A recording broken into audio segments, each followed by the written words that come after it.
Continued fallout after an ICE-involved shooting in Minneapolis. We're going to talk about what's unfolding in Iran right now in a truly historic moment.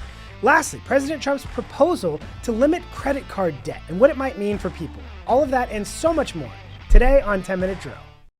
Everybody get up, get up. The story of America is the story of an adventure. I can hear you. The rest of the world hears you. We are a nation under God, and I believe God intended for us to be free.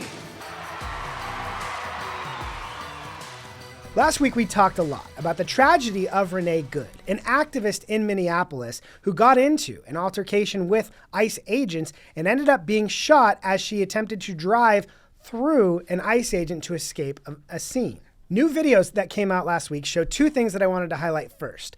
First, there's been a lot of narrative about her being an innocent mom who was just trying to get home. But video, moments before the interaction that ended up ending her life, show that she was involved in a blockade in which she used her car to try and block ICE in during an operation and then block the road to prevent them from going down it and carrying out their business. We're going to get into a lot more about what that means a little bit later on. But the other video that came out late last week was video directly from the cell phone of the ICE agent who shot Renee Good, highlighting their interaction up to that point. One thing that's particularly notable in this is, as many have tried to argue, he was not hit by her car, despite lots of video evidence showing him hit by her car. You can hear an audible thud as she accelerates into him, but you also can hear Renee Good's wife yelling to her, "Drive, baby, drive,"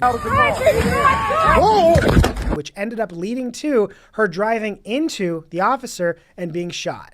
Chaos has ensued. Protests have taken over all of Minneapolis, including activists trying to break into the hotel where ICE agents are staying. And I'll note again, as we talked about last week, this is exactly what Minnesota and Minneapolis officials wanted when people like Jacob Fry came out and said, "ICE, this is your fault. This was not self-defense." The bottom line in this conversation, did the ICE agent have a reason to fear for his life? We've got dozens of camera angles that show he was directly in front of the car as it accelerated. We also know in a previous incident, he was hit by a car and dragged 100 yards while he was trying to arrest a convicted sex offender who was also an illegal immigrant. So he had reason to fear himself based on his own past, but also vehicular incidents against ICE agents from activists or illegal immigrants attempting to evade ICE are up 3,000%. So Tom Homan argues he did have reason.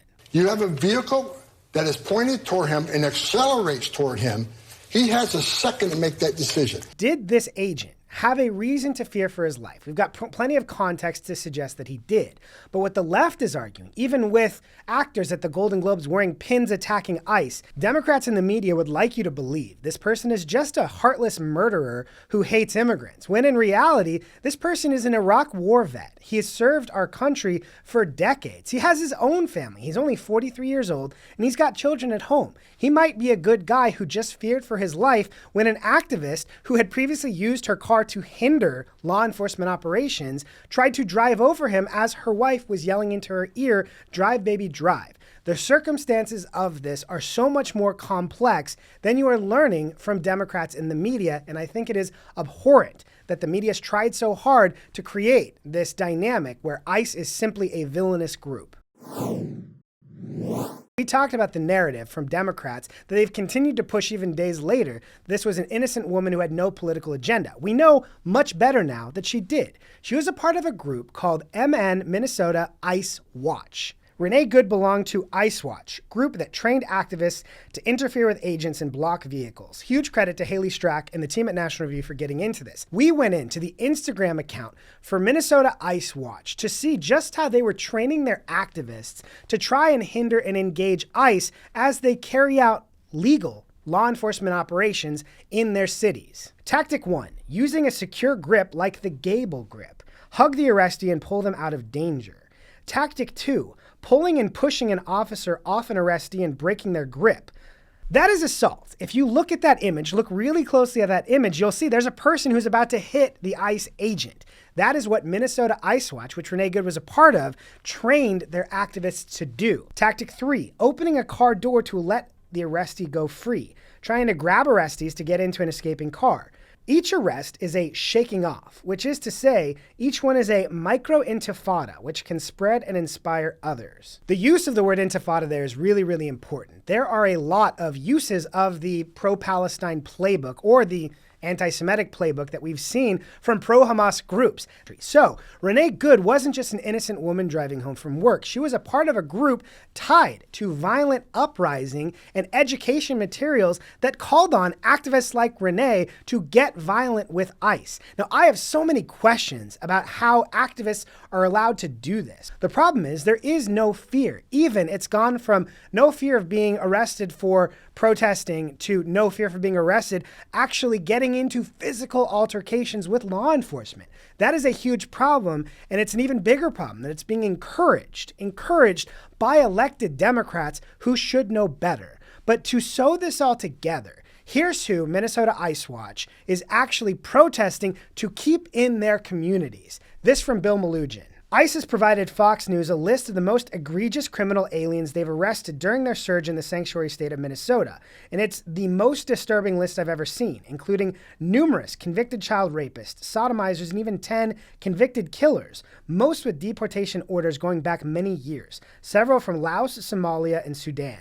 So again, Minnesota isn't just a sanctuary state for the sweet grandmother who's working through her immigration paperwork on her way to getting citizenship. It is a sanctuary state for the most terrible violent criminals in the world. And the organized left, the activist left, has created groups like Minnesota ICE Watch to use their cars to block ICE from arresting them, to blow whistles in their faces to make it difficult for them to do their jobs.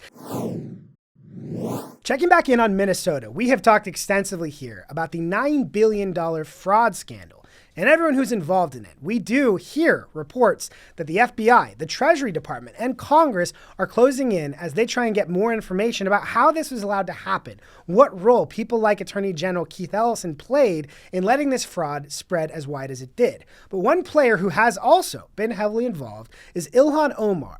She did an interview on Sunday that raised a lot of eyebrows. What any of this, information has led to you finding any criminals that you have indicted that explains why you are wasting so much of our taxpayer resources. Now, Ilhan Omar is a huge part of this $9 billion fraud scheme. So when you hear her go on TV and argue with a straight face that it is a waste of taxpayer resources to investigate that $9 billion in fraud, you have to just sit back and laugh. But just again, to reiterate Ilhan Omar's involvement in this scheme, this from Benjamin Weingarten. Introduced the legislation that enabled the Feeding Our Future fraud, touted the program in a promo video at the Safari restaurant that was ground zero of the $250 million Ghost Meals for Needy Kids scheme, a restaurant that was the hub of the Somali Dem establishment that hosted her fundraisers and campaign events.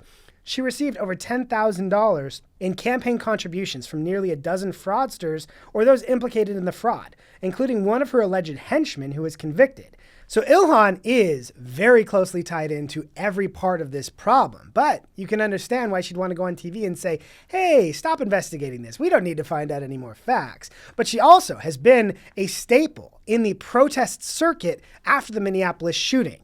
We are going to make sure that these people pay for what they have done to us. So I have questions. Who are they and who is us? Ilhan is saying they're going to pay for what they've done to us. What they've done is investigate a $9 billion fraud. So when you're asking if they're going to pay or saying they're going to pay, is it going to be more than the $9 billion that you've already taken? Who is it that is being victimized here and how?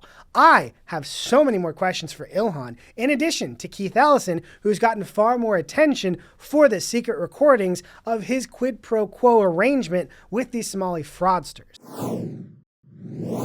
By now, you've likely heard about a lot of activity going on in Iran. We go back to December 28th, when protests first really kicked off. On December 28th, a wave of protests against the Iranian regime broke out, largely a reaction to inflation, rising prices, and heavy-handed, corrupt governance from the long-standing Iranian regime. The government's been cracking down on those protests, and reports suggest there may have been thousands of arrests and potentially thousands of deaths as well. President Trump has threatened the Iranian regime if they get violent with protesters. Posted on Truth Social, if Iran shoots and violently kills peaceful protesters, which is their custom, the United States of America will come to their rescue. We are locked and loaded and ready to go. Thank you for your attention to this matter. Experts suggest these are some of the strongest uprisings we've seen in several decades, that this may actually be the opportunity for the people of Iran to finally overthrow the Ayatollah and this corrupt regime that has been so oppressive to their people. President Trump has been engaged there, and Secretary Rubio has also talked a lot about how the United States wants to support those protesters, but they want to do it without doing anything that would suggest that an overthrow of the Ayatollah and his regime is some sort of Western puppet operation. And so they're balancing that, but experts also suggest that these uprisings and the crackdown coming from the regime can only last for so long. So we will watch this very closely. We now turn to the Supreme Court, where all eyes are still waiting for news on perhaps the highest profile case about President Trump's tariffs, but there's also a lot of attention on a case that was argued yesterday. My old boss, Senator Mike Lee, wrote an op-ed in the Wall Street Journal outlining exactly what's at stake in this case. In Chevron versus Plaquemines Parish, the Supreme Court revisits this problem. Several Louisiana parishes have sued oil companies in state court, alleging that decades of drilling, dredging, and refining damaged the coastal zone and violated state environmental rules. The companies respond that much of this work was directed by the federal government, including contracts during World War II to refine petroleum for the war effort. Some of the crude oil at issue was produced to meet those obligations. The question here is whether local courts have the ability to charge and penalize companies for things they were doing on behalf or at the order or in contract with the federal government, because the precedent this would set would be incredibly damaging to the functions of the U.S. government, but also private corporations that interact with it. But this does fit into a larger theme of cases where cities and states are trying to sue energy companies for damages, in a lot of cases more related to weather events and climate change. But Louisiana, Boulder, a number of other high-profile cases are all about whether the Supreme Court is going to allow these local cities and the courts that in many cases are full of crazy people are allowed to charge these private companies for their role in climate change, which they've not been able to prove or effectively attribute here. Late last week, President Trump announced a new policy related to credit cards and credit card debt. Please be informed that we will no longer let the American people be ripped off by credit card companies charging interest rates of 20 to 30% and even more. Affordability.